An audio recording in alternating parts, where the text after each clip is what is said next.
नमस्कार मित्रों, आपका स्वागत है। और आज की वीडियो होने वाली है जॉन डन की पोएम है वेटर माई हर्ट, उसके बारे में। ये एक सोनेट है और पेट्रार्चन सोनेट है। इसे एम्बिक पेंटामीटर में लिखा गया है। इसमें 2 स्टांजा हैं, एक ऑक्टेव है 8 लाइन्स का और दूसरा सेस्टेट है 6 लाइन्स का। इसकी रैमिंग स्कीम है A B B A C D और डबल ई। ये पोएम मेटाफिजिकल पोएट्री का बहुत ही अच्छा एग्जाम्पल है।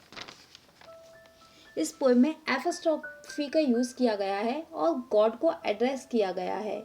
और स्टार्टिंग की लाइन में ही पोएट बोलता है कि वेटर माई हार्ट, यानी कि मेरे दिल को पीटो। यहाँ पे गॉड को एड्रेस करते हुए बोलते हैं, यानी कि गॉड होली ट्रिनिटी को। और कहते हैं कि आप मुझे जोर से पीटो, मारो, तपाओ, जिससे कि मैं नया बन सकूं, आपका हो सकूं। मुझे शैतान ने जकड़ रखा है और शैतान ने मुझ पर कब्जा किया हुआ है। आप मुझे उसके कब्जे से बाहर निकालो। यहाँ पे गॉड को बोलते हैं, होली ट्रिनिटी को पोएट बोलते हैं कि मुझे शैतान के कब्जे से बाहर निकालो। और ये तब हो सकता है जब आप मुझे पीटोगे, मुझे तपाओगे। जैसे कि ब्लैक स्मिथ जो है वो तपाता है, लोहे को तपाता है, उसके बाद में वो लोहा है वो अपनी शेप में आता है। वैसे ही आप मुझे तपाओ, मुझे मारो, पीटो, जिससे कि मैं शेप में आ सकूं, जिससे कि आप मेरे अंदर रह सको। गॉड को ऐसा बोलता है।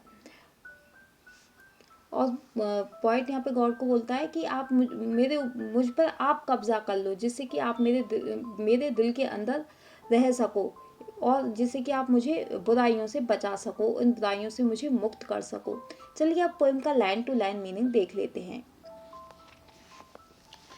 तो इसकी फर्स्ट लाइन है, waiter my heart 3 persons God for you. यहाँ पे होली ट्रिनिटी को एड्रेस कर रहे हैं, त्रिदेव को एड्रेस कर रहे हैं। और इसमें ट्रिनिटी में शामिल हैं फादर, सन और होली स्पिरिट, होली घोस्ट।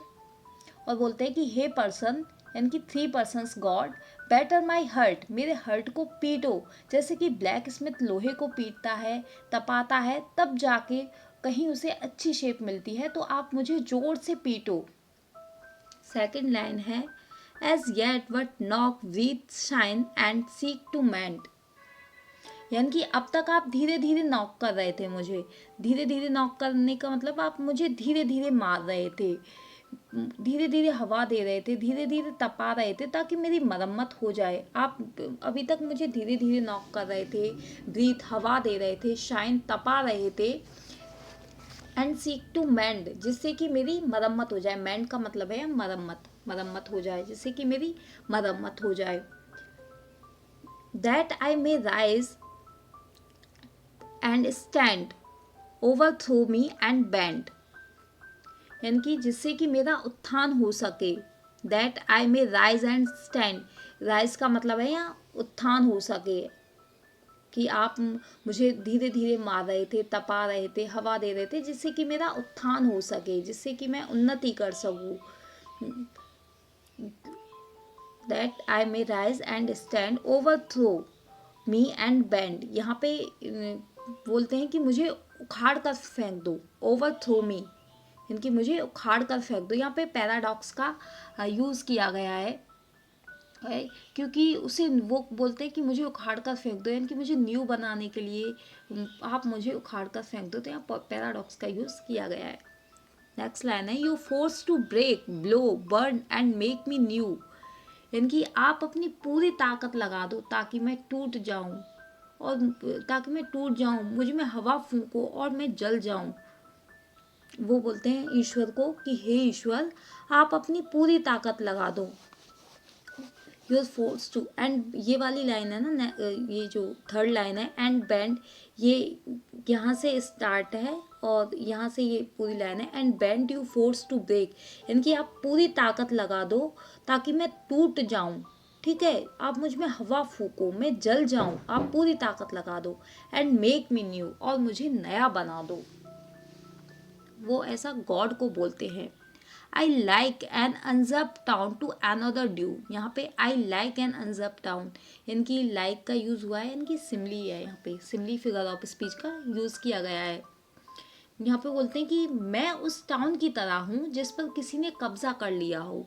ठीक है, मैं उस अनजब टाउन की तरह हूँ जिस पर किसी ने कब्जा कर लिया हो, जो किसी और का हो गया हो, यानी कि टू अनदर ड्यू, जो किसी और का हो गया हो। मैं उस अनजब टाउन की तरह, अनजब का मतलब होता है यहाँ पे कब्जा कर लिया हो। ठीक है, मैं उस टाउन की तरह हूँ जिस पे किसी ने कब्जा कर लिया हो, जिस पे किसी दूसरे का अधिकार हो, यानी कि मेरा जो दिल है इस पर किसी दूसरे का अधिकार है। और किसका अधिकार है? शैतान का। मेरे इस दिल पर शैतान ने कब्जा कर लिया हुआ है, उसने मुझे जकड़ लिया है, शैतान ने मुझे अपना कैदी बना रखा है, लेकिन मैं मेहनत कर रहा हूँ।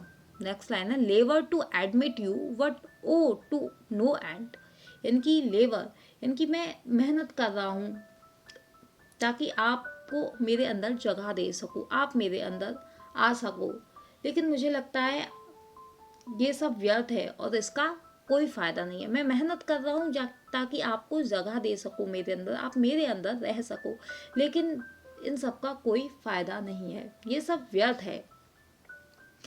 Reason your voice side me should defend,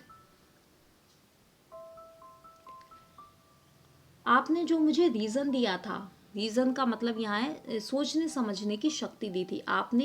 यहाँ पे गॉड को बोलता है बट कि आपने, हे ईश्वर, आपने जो मुझे सोचने समझने की शक्ति दी थी ना, आपने जो रीज़न दिया था मेरे बायसाए, जो मेरी रक्षा कर सके, आपने मुझे वो शक्ति दी थी सोचने समझने की मेरे वायसराय, जिससे कि वो मेरी रक्षा कर सके। But is captive and proves weak or untrue, लेकिन वो तो बंदी हो गया है, यानी कि जो आपने रीज़न दिया था ना मुझे, जो मेरी रक्षा कर सके मेरे बायसाए, आपने जो रीज़न दिया था मेरी रक्षा के लिए, वो तो खुद बंदी हो गया है उस शैतान का, वो खुद कैप्चर्ड है, और वो रीज़न कमज़ोर पड़ गया है, अब बेवफा हो गया, वो अनट्रू हो गया है। जो आपने रीज़न मुझे दिया था, वो शक्ति मुझे दी थी सोचने समझने की, और वो शक्ति जो है वो खुद उस शैतान के कब्ज़े में है, वो खुद बेवफा हो गई है वो शक्ति, वो कमज़ोर हो गई है वो शक्ति। अब नेक्स्ट लाइन है यहाँ से, अब यहाँ से बोल्टा होता है, बोल्ट आया अब यहाँ पे, क्योंकि पॉइंट यहाँ पे अपने विचार चेंज करता है। अब ये सेस्टेट वाला स्टैंजा है, बोलते हैं yet dearly I love you and would be love fain, यानी भले ही शैतान मुझे मुझे कितना भी कब्जे में ले ले। यहाँ पे पॉइंट बोलता है कि भले ही शैतान मुझे कितना भी कब्जे में ले ले, लेकिन मैं आपसे प्रेम करता हूँ। यहाँ ईश्वर को पॉइंट बोलता है कि भले ही शैतान मुझे कितना भी कब्जे में ले ले, लेकिन मैं आपसे प्रेम करता हूँ, और मैं बदले में ये आशा करता हूँ कि आप भी मुझसे उतना ही प्रेम करें जितना कि मैं आपसे करता हूँ। ठीक है, पॉइंट बोलते हैं कि भले ही शैतान मुझे कितना भी कब्जे में ले ले, लेकिन मैं ये ईश्वर आपसे प्रेम करता हूँ, और मैं ये आशा करता हूँ कि आप भी मुझे बदले में उतना ही प्रेम करो। But am betrothed unto your enemy, यहाँ पे बेथोड का मतलब है मैरिज, शादी करना जो होता है ना, हाँ वो यहाँ पे इसका मीनिंग है।